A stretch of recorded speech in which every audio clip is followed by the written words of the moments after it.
بسم اللہ الرحمن الرحیم۔ السلام علیکم۔ خبرنامہ کے ساتھ میں ہوں عبدالرحمان، جس میں آج آپ سن سکیں گے سعودی عرب سے اور دنیا بھر سے آنے والی آج کی چند اہم خبریں۔ تو اس سے پہلے اگر آپ نے میرے چینل کو سبسکرائب نہیں کیا تو لازمی سے سبسکرائب کر لیں اور ساتھ لگے بیل آئیکن کو لازمی سے آن کر لیں تاکہ ہمارے اس طرح کی آنے والی کوئی بھی لیٹسٹ نیوز کا نوٹیفکیشن آپ تک جلد سے جلد پہنچ سکے۔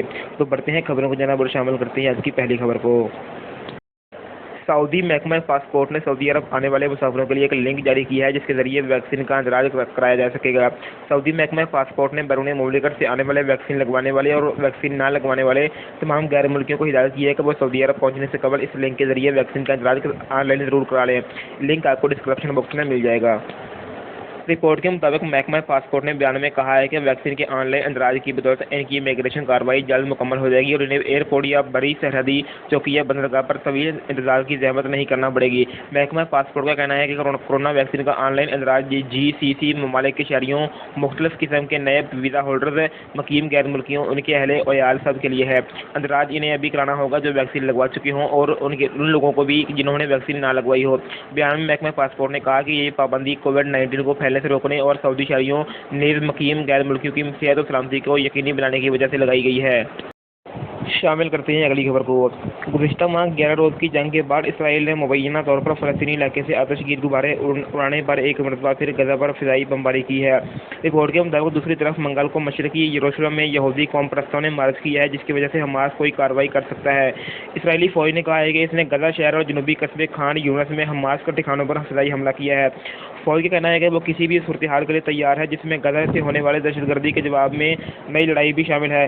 اسرائیلی فوج کے مطابق فضائی حملہ غزہ کی سرحد کے قریب غبارے لانچ کرنے کے جواب میں کیا گیا ہے جن کی وجہ سے 20 کھلے مقامات پر آگ لگ گئی۔ حماس کے ترجمان نے اسرائیلی حملوں کی تصدیق کرتے ہوئے کہا ہے کہ فلسطینی یروشلم میں مقدس مقامات کے دفاع کے لیے مزاحمت جاری رکھیں گے۔ اس حملے سے گھنٹوں پہلے اسرائیل کے جھنڈے اٹھائے ہزاروں اور اسرائیلی یہودی مقدس دیواروں کی طرف جانے سے قبل قدم یروشلم شہر کے دمشق گیٹ پر اکٹھے ہوئے۔ اسرائیل نے سن 1967 کی جنگ میں مشرقی یروشلم پر قبضہ کر لیا تھا اور اب وہ پورے شہر کو اپنا دارالحکومت سمجھتا ہے جسے دنیا نے تسلیم نہیں کیا۔ فلسطینی مشرقی یروشلم کو مستقبل میں فلسطینی ریاست کا دارالحکومت بنانا چاہتے ہیں جس میں مغربی کنارہ اور غزہ بھی شامل ہے۔ منگل کو ہونے والے مارچ کے پیش نظر اسرائیل نے حماس کی طرف ممکنہ راکٹ حملوں کی وجہ سے اپنے آئرن ڈوم کو تیار کر رکھا ہے، تاہم مارچ کرنے والے لوگ رات کو منتشر ہو گئے۔ یہ مارچ یروشلم ڈے کے موقع پر 10 مئی کو ہونا تھا جسے اسرائیلی مشرقی یروشلم پر قبضے کی خوشی میں مناتے ہیں۔ شامل کرتے ہیں اگلی خبر کو۔ ایران کے صدارتی انتخابات میں شامل امیدوار ابراہیم رئیسی کے خلاف مہم چلانے والوں کا الزام ہے کہ انہوں نے حزب اختلاف کے ہزاروں قیدیوں کو پھانسی دینے میں کلیدی کردار ادا کیا ہے۔ رپورٹ کے مطابق انتخابات سے متعلق سرگرم کارکنوں کا کہنا ہے کہ ابراہیم رئیسی کو اپنے ملک کی قیادت کرنے کے بجائے بین الاقوامی انصاف کا سامنا کرنا چاہیے۔ ابراہیم رئیسی نے عدلیہ میں اپنے عہدے کا استعمال سیاسی قیدیوں پر اجتماعی پھانسی سمیت حقوق انسانی کی سنگین پامالیوں کے لیے استعمال کیا ہے۔ 60 سالہ ابراہیم رئیسی نے 1989 کے انقلاب ایران کے فوراً بعد ہی اہم عہدوں پر کام کیا ہے۔ صرف 20 سال کی عمر میں وہ ضلع کراج اور پھر ہمدان صوبے کے لیے پراسیکیوٹر مقرر ہوئے۔ اس کے بعد انہیں تہران کے نائب پراسیکیوٹر کی حیثیت سے ترقی دی گئی۔ رئیسی جنہیں ایران کی سپریم لیڈر آیت اللہ علی خامنہ ای کے ممکنہ جانشین کے طور پر دیکھا جاتا ہے، انہوں نے 1988 میں ہونے والی نسل کشی میں ذاتی طور پر ملوث ہونے کی تردید کی ہے۔ وہ 1999 میں تہران کے چیف پراسیکیوٹر بنے اور پھر 2004 میں نائب عدلیہ کے سربراہ کے عہدے پر 10 سال تک فائز رہے۔ 2019 میں عدلیہ کے سربراہ کی حیثیت سے خدمات انجام دے رہے ہیں۔ ایران سے سزائے موت کے خلاف مہم چلانے والے لندن میں قائم جسٹس برائے ایران کے ایگزیکٹو ڈاکٹر شادی صدر نے کہا کہ رئیس کی جگہ ایوان صدر نہیں۔ شادی صدر نے کہا کہ ابھی صرف اتنی حقیقت ہے کہ وہ عدلیہ کے سربراہ ہیں اور ملک کے صدر کے لیے انتخاب لڑ رہے ہیں۔ انسانی حقوق کے بیشتر اداروں اور مورخین کا کہنا ہے کہ 1988 میں انقلابی رہنما آیت اللہ خامنہ ای کے براہ راست احکامات کے پیش نظر 4000 سے 5000 کے درمیان ہلاکتیں ہوئی تھیں۔ ایران کی قومی مزاحمتی کونسل NCRI کے سیاسی شعبے نے یہ تعداد 30,000 کے قریب بتائی ہے۔ NCRI کی خارجہ امور کی کمیٹی کے ایک رکن حسین عابدینی نے رئیس کو سخت گیر طبیعت کا مالک کہا ہے۔ گزشتہ سال اقوام متحدہ کی 7 خصوصی نمائندوں نے ایرانی حکومت کو بتایا تھا کہ یہ انسانی فوج جرائم کی صورت میں ہے اور اگر تہران نے مکمل جواب دہی نہ کی تو بین الاقوامی تحقیقات پر زور دیا جائے گا۔ ایمنسٹی انٹرنیشنل نے 2018 کے ایک رپورٹ میں بھی اسی طرح کا نتیجہ ظاہر کیا تھا جس میں رئیسی کی شناخت تہران کے ڈیتھ کمیشن کے ممبر کی حیثیت سے ہوئی تھی جس نے ہزاروں افراد جیلوں میں خفیہ طور پر موت کے منہ میں دھکیل دیا تھا۔ واضح ہے کہ ایک سابق قیدی جو اب جلاوطنی میں رہ رہے ہیں ان کا کہنا تھا کہ وہ اس وقت قتل عام سے بچ گئے تھے۔ انہوں نے بتایا کہ رئیسی کو ذاتی طور پر کمیشن کے ممبر کی حیثیت سے کام کرتے دیکھا گیا ہے۔ शामिल करते हैं अगली खबर को। रूसी सदर व्लादिमीर पुतिन ने कहा है कि उन्होंने अमेरिकी सदर जो बाइडन ने एक तामीरी सरबराही इजलास में इत्तेफाक किया है कि वो अपने ममालिक के सफीरों को उनके ओहदे पर वापस भेजेंगे और एटमी हथियारों को महदूद करने के बारे में दोनों ममालिक के दरमियान मुआवजे के लिए बातचीत शुरू करेंगे। रिपोर्ट के मुताबिक तवक्को से पहले खत्म होने वाली गुफ्तगू के बारे में उन्होंने कहा कि बातचीत के दौरान किसी किस्म की दुश्मनी का इजहार नहीं किया गया। दोनों फ्रीकैन ने कहा कि वो तवक्को करते हैं कि वो 4 से 5 घंटों तक मुलाकात करेंगे, ताहम उन्होंने 3 घंटे से भी कम वक्त साथ गुजारा, जिसमें दोनों सदूर और दोनों के मोमन भी शामिल थे। जब मुलाकात खत्म हो गई तो व्लादिमीर पुतिन ने अकेले न्यूज़ कॉन्फ्रेंस की और इस मुलाकात के बारे में बताया, जबकि जो बाइडन ने बाद अज़ां सहाफ़ियों को ब्रीफिंग दी। व्लादिमीर पुतिन ने बताया कि जो बाइडन ने उनसे इंसानी हकूक़ के मामला उठाए थे, जिसमें अपोजिशन रहनुमा अलेक्सी नावाल्नी के मुस्तक़बिल के बारे में भी बातें शामिल थी।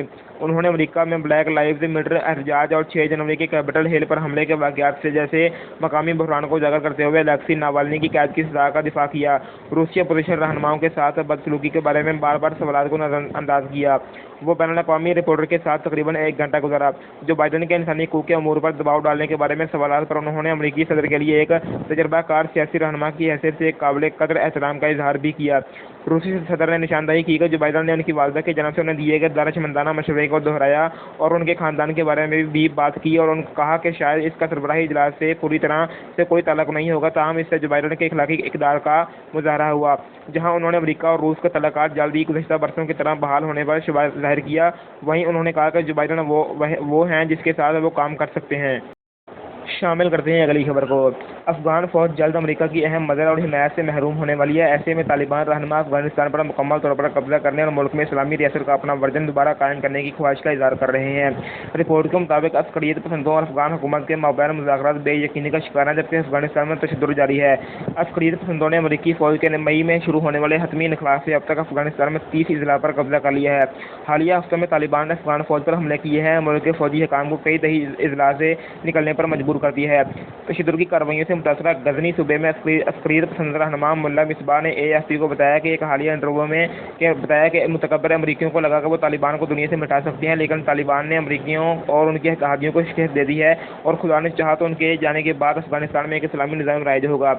हालिया हफ्ते में तालिबान ने गजनी के 2 अजला पर भी कब्जा कर लिया है। गजनी हाईवे के करीब एक अहम सूबा है जो कि दारुल हुकूमत को जनूब में वाक़ तालिबान के साबिक गढ़ कंदहार से जोड़ता है। अफगान तालिबान अब तकरीबन हर सूबे में मौजूद हैं और कई बड़े शहरों के गिर्द घूम रहे हैं। ये हिकमत अमली अस्करियत पसंदों ने सना 1990 की दहाई के वक्त में अपनाई थी, जब उन्होंने अमरीका के 11 सितंबर 2001 को होने वाले हमलों के बाद तकरीबन पूरे अफगानिस्तान पर कब्जा किया था। मुल्ला मिसबाह का कहना था कि जब अमरीकी अफगानिस्तान में चले जाएंगे तो अफगान फ़ौज 5 दिन भी नहीं गुजार सकेगी। खुद को गजनी में तालिबान का अवामी सेहत का अफसर बताने वाले मुल्ला मिसबाह ने AFP को जिला अंदर में एक हस्पताल का दौरा भी करवाया जो कि अस्करियत पसंदों के कब्जे में है। तालिबान के इक़दाम को मद्देनजर रखते हुए पेशेनगोई की जा रही है कि वो अमेरिका और उसके बैनुल-अक़वामी इत्तेहादियों के अफगानिस्तान से जाने के बाद मुल्क के शहरों में हमले करेंगे। अफगान हुकाम ने दावा किया है कि वो तालिबान का जोड़ तोड़ने की सलाहियत रखते हैं, क्योंकि अस्करियत पसंदों के पास भारी हथियारों की कमी है और उन्हें अफगान फ़ौज की जानिब से फिज़ाई हमलों का खतरा है। ताहम अस्करियत पसंदों को कामयाबी का यकीन है जो ही अमरीकी फ़ौज जो बाइडन की सितंबर की तय कर दी डेडलाइन तक मुकम्मल तौर पर अफगानिस्तान से चली जाएगी, वो अपनी कार्रवाइयाँ बढ़ा पाएंगे।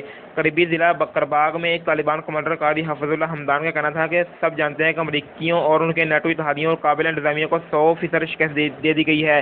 अफगानिस्तान की वज़ारत दिफ़ा ने इस बारे में बात करने की दरख्वास्त पर जवाब नहीं दिया। शामिल करते हैं अगली खबर को। अमरीकी महकमा खारजा ने एक बयान में कहा है कि अमरीकी सदर जो बाइडन की खसूसी एलची यमन में तवील अरसे से जारी जंग बंदी के हल के लिए सऊदी हुकाम से मुलाकात करेंगे। अमरीकी महकमा खारजा के मुताबिक टीम लैंडरिंग जो सदर जो बाइडन के तकरार के बाद 6 बार खत्े का दौरा कर चुके हैं का मकसद यमन में एक जामिया और मुल्कगीर जंग बंदी तक पहुँचना है। महकमा खारजा का बयान में कहना था कि लैंडरिंग 15 से 17 जून को सऊदी अरब का दौरा कर रहे हैं, जहाँ वो जमहूरिया यमन और सऊदी अरब की हुकूमतों के सीनियर अहदेदारों के अलावा अक़वाम मुत्तहिदा की खसूसी एलची मार्टिन ग्रिफ्टिस से भी मुलाकात करेंगे। बयान में मज़ीद कहा गया कि सफ़ीर के दौरान लैंडरिंग यमन में जामिया और मुल्कगीर जंगबंदी के तहफ़्फ़ुज़ के लिए ताज़ा तरीन कोशिशों पर तबादला ख्याल करेंगे जो यमनियों को फौरी तौर पर राहत पहुँचाने का वाहिद रास्ता है और जिसकी उन्हें फौरी ज़रूरत है। जो बाइडन के इक़्तिदार संभालने के बाद से अमरीकी इंतज़ामिया ने ईरान की हिमायत याफ्ता हौदियों पर पाबंदियों में नरमी लाते हुए दोनों ममालिक के माबैन सालसी की कोशिशों में इजाफा किया है। अमरीका की इनकी कोशिशों के बावजूद हौदियों ने सऊदी अरब पर अपने हमले जारी रखे हुए हैं। याद रहे कि सऊदी अरब के असीर रीजन में ईरान की हिमायत याफ्ता हौदी दहशतगर्दों ने इतवार को एक स्कूल पर बारूद बरदार ड्रोन से हमला किया था, जिससे स्कूल की इमारत को नुकसान पहुंचा था। वाशिंगटन ने कहा है कि अमरीका रियाद मुआहदे पर अमल दरामद को आगे बढ़ाने के लिए सऊदी अरब की कोशिशों को भी तस्लीम करता है, जो यमन के जनूब में इस्तेहकाम, सलामती और खुशहाली के लिए ज़रूरी है।